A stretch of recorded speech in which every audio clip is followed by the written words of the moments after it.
Please take your seats. We got a lot to get through. Good morning, everybody in Manchester. Great joy to be back here. Not so long ago, my friends, we welcome all sorts of wonderful luminaries to City Hall. Not so long ago, I welcomed the former French Prime Minister, Monsieur Alain Juppé, to my office in City Hall, and he cruised in with his sizable retinue of very distinguished fellows with their Légion d'honneur, Florette, and all the rest of it, and we shook hands and had a very tête-à-tête. And he told me that he was now the mayor of Bordeaux. I think he may be mayor of Bordeaux when he was prime minister. It's the kind of thing they do in France. Very good idea, in my view. What he said was, joke. And he said, he said that he had the honor of representing, he had 239,517 people in Bordeaux, and therefore he had the honor of representing the 9th biggest city in France. And I got the ball back very firmly over the net, folks, because I said there were 250,000 French men and women in London, and therefore I was the mayor of the 6th biggest French city on earth. I can't remember exactly what he said then. I think he said something like tiens, or bien joué jamais, or something. But it is one of the joys of this job that I am the mayor of a pretty sizable French city, a pretty sizable Russian city, a pretty big Australian city, an Italian city, a Chinese city. I could go on. That is a great thing about London. It's a good thing for our country because that foreign money brings jobs and it fills our restaurants and it puts bums on the seats of our theatres. It helps finance our universities very considerably. And it enables London developers, some of whom I see in this great audience, to embark on projects that otherwise would be stalled. Am I right? Yes. And it brings a buzz of excitement to the city, which also, of course, attracts investors.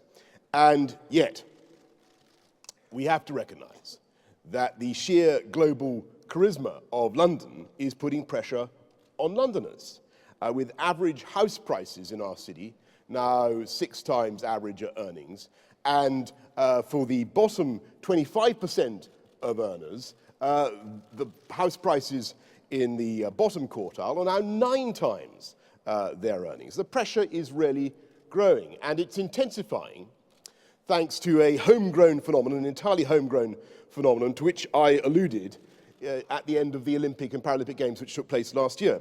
Because you may dimly remember that I prophesied that the athletes of Team GB and Paralympics GB had so moved the people of this country to such paroxysms of excitement, I think I said, on the sofas of Britain, that they had not only inspired a generation, but probably helped to create one as well. And like all my predictions and promises as your mayor, or as the mayor of many of you here, I have delivered, mes amis, in that GLA economics now say that live births in London this year will be 136,942, which is more than in any year since 1966, when England won the World Cup. And the Prime Minister was born, I think. And the Prime Minister was born. And, you know, I look around this audience, and that means the population is growing very fast. And it's going to hit 9 million by 2020, probably 10 million by 2031. And I notice when I point this out to people that they start to look a bit worn. The older generation, you know. And they think, well, these other people's children, what jobs are they going to do? And where are they going to live? And will they be stepping on my toes in the tube? And so I want to reassure you, first of all, that London has been here before. We've had 9 million in 1911. I think we had 9 million in 1939. And the second thing, for once I've actually brought it with me, thank goodness. The second thing is that we have a plan. Here it is, the 2020 vision, and it will ensure that we create a city in which no child is left behind or shut out, and everybody has the chance to make of their lives what they can. And step number one, I seriously commend this document, entirely free on the GLA website, written entirely by me too. Step number one is to build more homes, as I say. And let me just ask this audience, how many of us here today in Manchester are lucky enough to be owner-occupiers? Can I ask you for a show of hands, folks? Is anybody here an owner? All right, look, here we go. Who's an owner-occupier? Well, I mean, there's no disgrace in that. It's a fine thing. We believe in it. We're probably only in democracy and all that kind of thing. But we have to face the reality that for many, many millions of people, for young people in London, for many members of our families, it is now absolutely impossible to get anywhere near to affording a home. And that's why it is absolutely vital that we get on with our programs of accelerating house building. We've done about 55,000. Rick, how many have we done so far? 55,000 so far, give or take. We'll do about 100,000 over 2 terms. We put £3.6 billion of public land to the use of so many of the good developers I see around here since May last year, when I was elected, by the way. But we need to do more, and we need to accelerate our program of house building dramatically. And I think that it is time that we consider allowing companies to make tax-free loans to their employees to help them with the costs of their rent deposit. How about that? Brainy policy? No? Put it in for the budget considerations. And can I also ask my friend, the Chancellor, to look at the baleful effects of stamp duty in London and possibly elsewhere, which is, I mean, it's called stamp duty. It's called stamp duty for a reason, because it's stamping on the fingers of those who are trying to climb the property ladder. Folks, look back over the last century. When did Conservatives, when did we win huge majorities? When did we carry the country overwhelmingly? It was when we got, in the 30s and the 50s, when we got behind huge programs of house building to give people in this country the homes they deserve. And to make those homes possible, of course, you've got to get on with putting in the transport links, as I never tire of telling you. And we've not only cut tube delays by 40%, comrades, in London since I was elected. We've expanded the capacity of the Jubilee line by 25%. The Victoria line is now running at 34, an incredible 34 trains an hour. How many is that per minute? It's more than one every 2 minutes. It's fantastic. More than one every 2 minutes. And, you know, flies on these guys. And we've put air conditioning on a huge chunk of the network, and we are going on apace. And thanks to David and to George and the wisdom of the Conservative government, we are now proceeding full bore with the biggest engineering project in Europe, a scheme that 5 years ago was just a line on a map that the coalition was under pressure to drop when they came in, and it is now a gigantic subterranean fact, huge caverns, concrete caverns being hewn out of the London, whatever it is, clay or something, and I should know that. And as we speak, beneath the streets of London, there are 6 colossal boring machines called Ada and Phyllis and Mary and Elizabeth, I think, and Victoria. Actually, I've got their names wrong. I can't remember their names.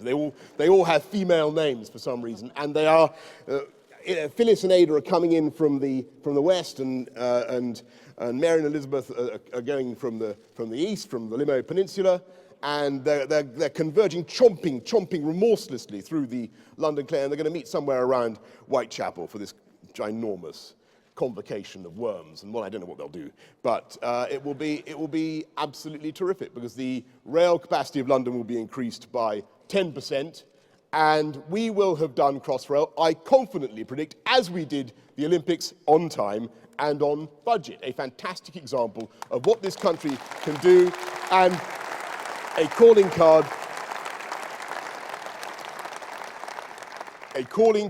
that British business is now using around the world. And in my view, and in the view of those who are now working on Crossrail, what we should do is use those world-class skills that we've been accumulating in London to get going before we disband them on the next set of projects. I mean, obviously Crossrail 2, high-speed rail, new power stations, solutions to our aviation capacity problem, so that we have a logical, sequential infrastructure plan for our country and don't do what previous governments have done, and that is waste billions by stopping and starting.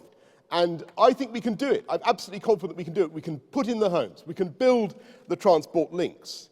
But the question that we've got to ask ourselves, and this is where the speech gets tricky, the question we've got to ask ourselves is, are young Londoners always able and willing to take up the opportunities of the opportunity city that we're trying to create? Now, Dave, I've made it a rule at these conferences never to disagree with Jamie Oliver, because the last time I did so, I was put in a pen and pelted with pork pies by the media.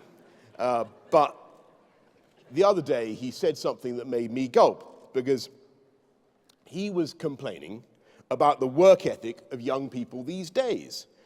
He's a bit like a sort of Daily Telegraph editorial. And he didn't pull his punches. It's the British kid, this is what he said, not me, don't throw things at me. It's the British kids particularly, he said. I have never seen anything so wet behind the ears. I have mummies ringing up for 23-year-olds saying, my son is too tired for a 48-hour week. Are you having a laugh? The celebrity chef told Good Housekeeping. And he went on. I can see I'm getting myself in trouble even by quoting this, but never mind. He went on. I think our European migrant friends are much stronger, much tougher. If we didn't have any, all of our restaurants would close tomorrow. There wouldn't be any Brits to replace them. Now, I can see looks of apoplectic. Well, no, actually, I can't really. I don't know. Where's the apoplexy? I can see looks of sort of sad acknowledgement. That's what I can see. Isn't that right? I can see a sort of vague, depressed look of recognition. And I know, and you know, that there are millions of British kids who are as dynamic, and young people who are as dynamic and as go-getting and as motivated as any potential millionaire, what are we called, master chef. Of course there are. But my question to you is, what if Jamie has a point? What if he has half a point? Or even a quarter of a point? Do you think he does? Half a point, quarter of a point? He's onto something. I mean, he may have phrased it in a provocative way, but he was saying something that I think resonates, right? Okay, I'm getting through this with difficulty. But if he has a point, then we need to think about what are the possible origins for that difference in motivation that he claims to detect. And we need to think about what we politicians are doing about it, don't we? And if it's to do with welfare, as some people claim it is, then don't we need Ian Duncan Smith to get on with reforming that system and ensuring that you're always better off in work than out of it?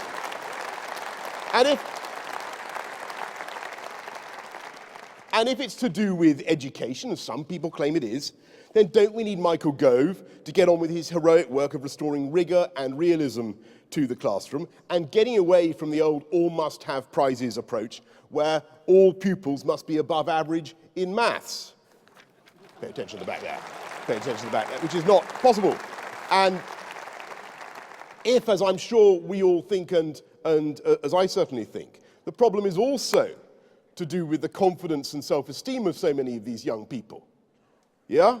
Without which ambition is impossible, then isn't it our job as politicians to do everything we can to give them boundaries and solidity to their lives?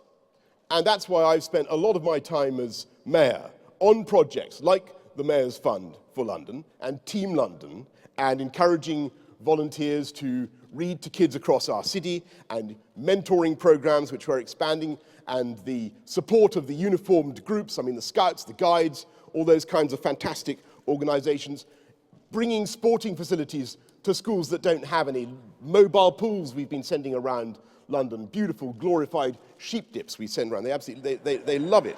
And they work brilliantly, brilliantly well.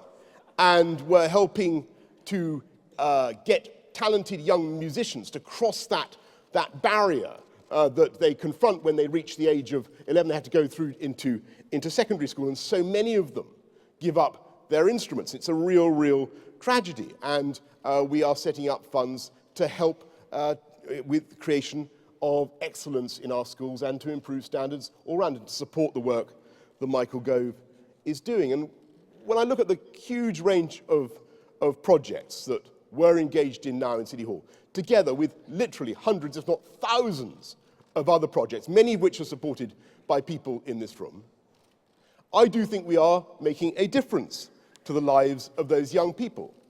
And we've got loads of them into apprenticeships, about 118,000.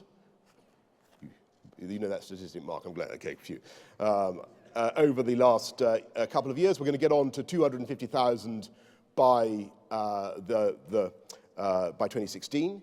And thanks to the police, and thanks very largely to their work, we are seeing significant falls in crime, as Jane was just saying. We've seen big falls in youth violence and in the victims of knife crime, which was such a plague and continues to be a plague on our streets.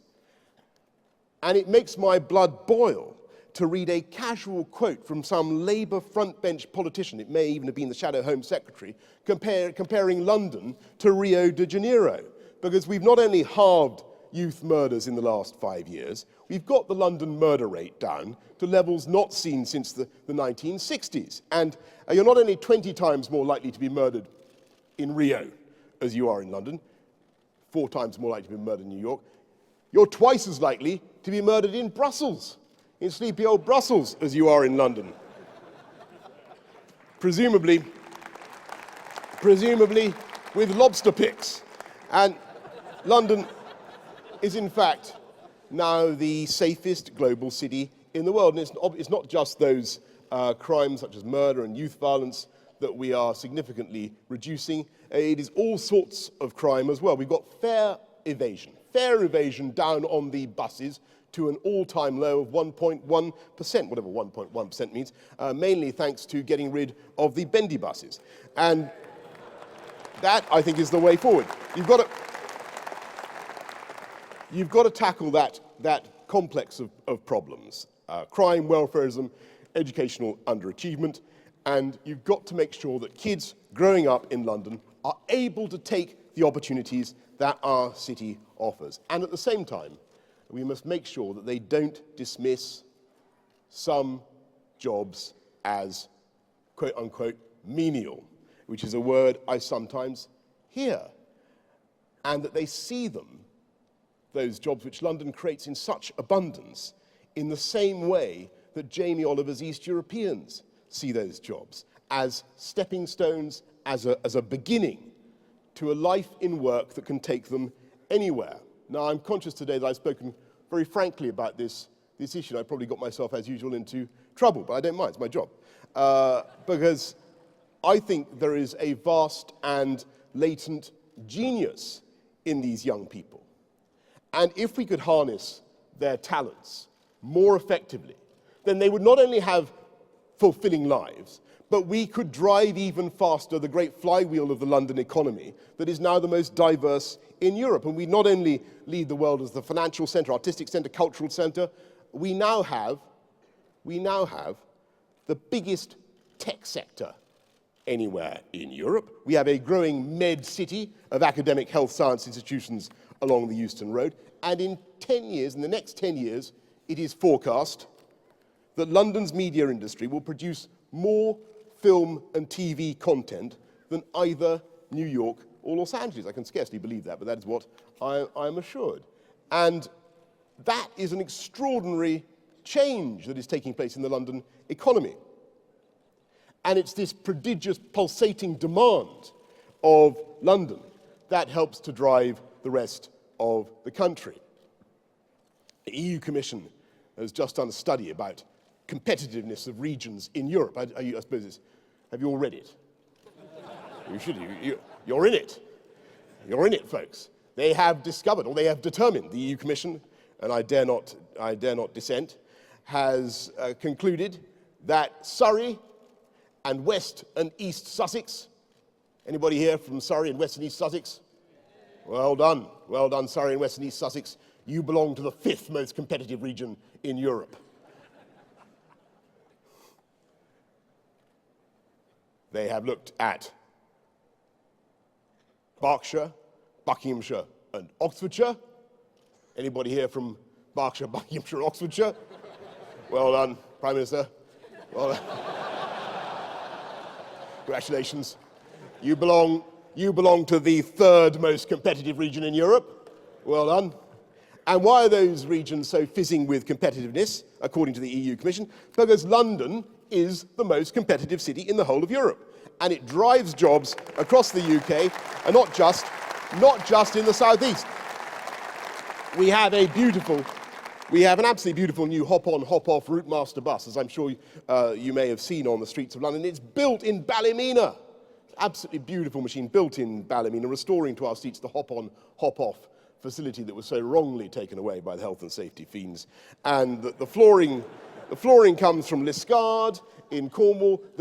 And yesterday I was at a factory in Middleton in Greater Manchester where they're making the destination blinds with a beautiful 2,000-year-old Chinese silk screening technique, the destination blinds for our new London bus. There you go. Manchester tells London where to go or where to get off, or some such. And it's an absolutely beautiful thing. It was deep. It was very, very moving for me to see this work, which is the best of its kind in the whole world. And if you look at Crossrail, which I mentioned earlier, it takes thousands of tons of steel from Darlington. Anybody here from Darlington? From Bolton? Come on, folks. Well, Oldham? Well, there we go. Cranes from Derbyshire? There you go. Newcastle? Bridges from Shropshire. Anybody from Shropshire here? Well, no, we love your bridges. Survey equipment from Devon, and prodigious quantities of lubricant, which I have personally inspected. Guess where it comes from? Bournemouth, ladies and gentlemen. Bournemouth. Isn't that fantastic? And what are the people of Bournemouth doing when they're not producing such enormous quantities of lubricant for Crossrail? Shall I tell you what they are doing? I'll tell you, because I happen to know. Who do you think is the biggest employer in the whole of Dorset? Never mind Bournemouth. Who is the biggest employer in the whole of Dorset? You know this one. The whole of, not excluding the NHS, which is still pretty big. You know who it is? Insurance is very close. It's the right idea. It's J.P. Morgan, mes amis. J.P. Morgan. If there wasn't a strong banking sector in London, then there would be no strong banking sector in Edinburgh, and there certainly wouldn't be one in Dorset. And I tell you, folks, when I look at what is happening in London at the moment, I look at some of the investments that are coming into our city, and I haven't had time to go into what's happening because Jane mentioned it already, in Battersea, in Croydon, in the Royal Docks, all the stuff that is sprouting up all over the place. The cranes that are now decorating the skyline of London that disappeared 4 or 5 years ago. When I see what's happening, I must say that I share the optimism and the excitement of George Osborne completely. I thought he gave a brilliant speech yesterday. But I also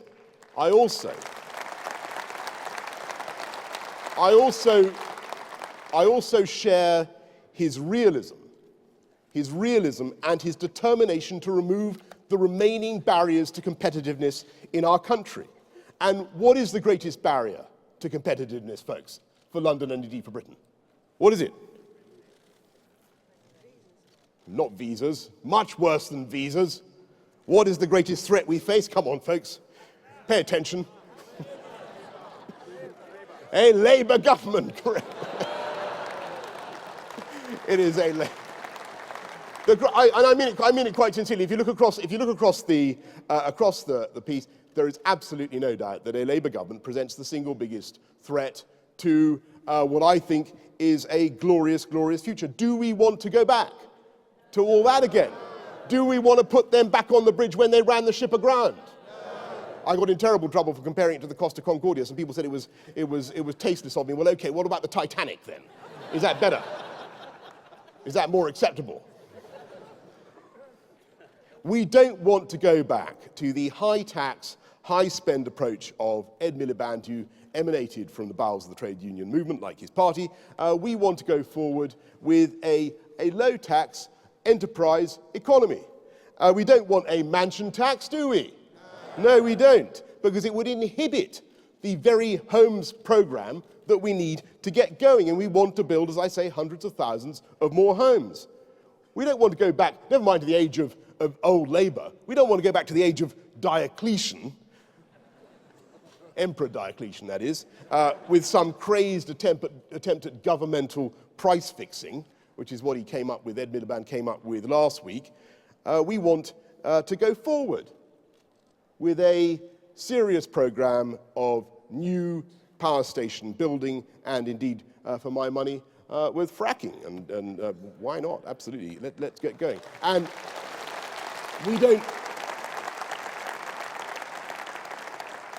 we must not go back to the old failed Labour idea of a third runway at Heathrow. And you knew I was going to say this, but I'm going to say it. But aggravating a third runway at Heathrow, aggravating noise pollution in what is already the city in the world worst affected by noise pollution, by miles.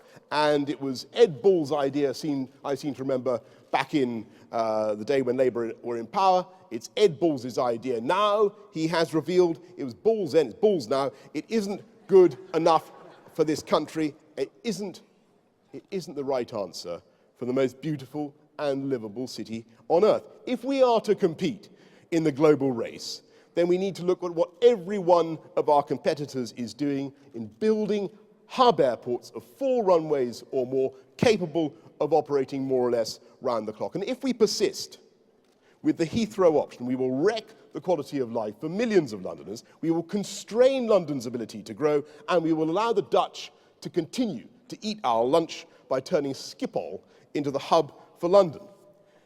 And, thank you. And finally, we need to go forward with a new deal from the EU, a new deal for Britain, and indeed, I think the whole of Europe needs a new deal from the EU. And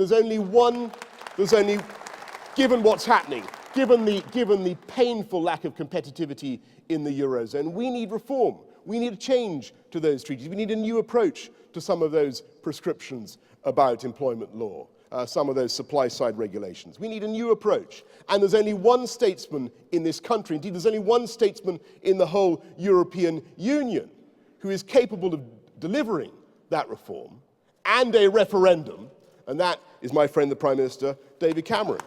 And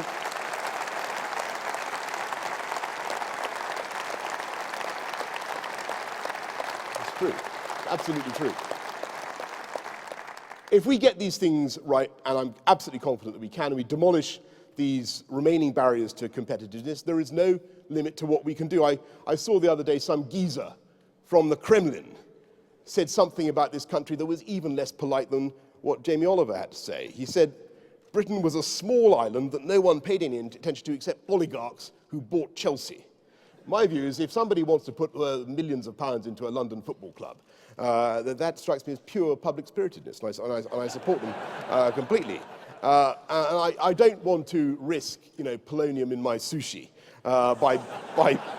by bandying statistics with the Kremlin about per capita GDP or life expectancy, except to say that the UK, of course, vastly exceeds Russia in both. And the serious point,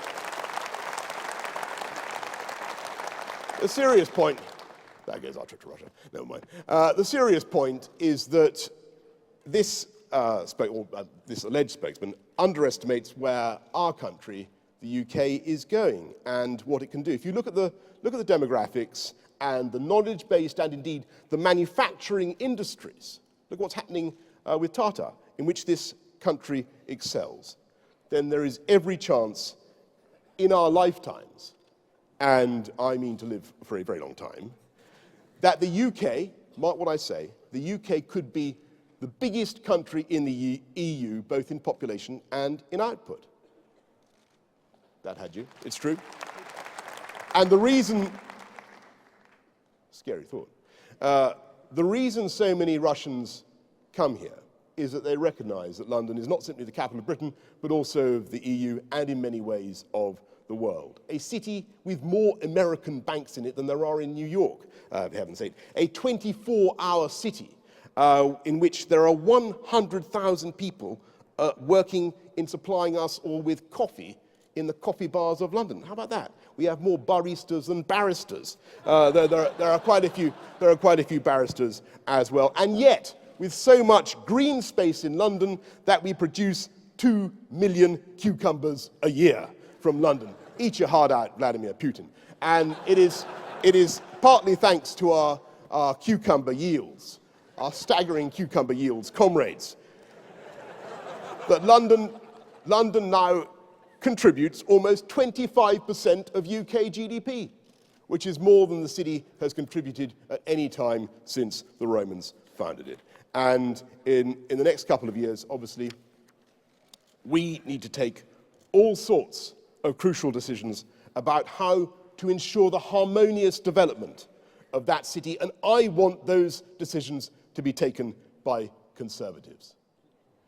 The choice at the next election is very simple. It's between the fool's gold of Labour gimmicks, which we all understand, we've all fought before, and a government that is willing to take tough and sensible decisions, to cut unnecessary spending, but to make the key investments in transport and infrastructure and housing and in our communities that will take this country forward.